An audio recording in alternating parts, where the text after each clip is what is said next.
Welcome to Tübingen, welcome to the Eberhard Karls University.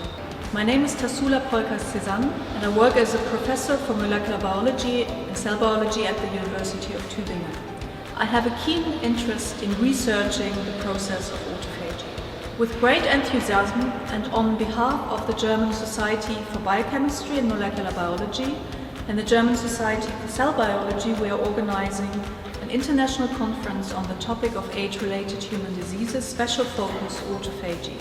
Autophagy is a cellular self-cleaning, survival and anti-aging mechanism, a fascinating topic to study on a molecular level. The conference will take place here in this historic building.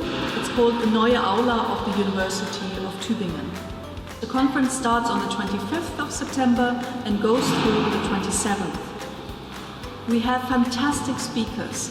They are world experts on the topic of autophagy, cancer, neurodegeneration, infection, immunity, and molecular mechanisms of autophagy.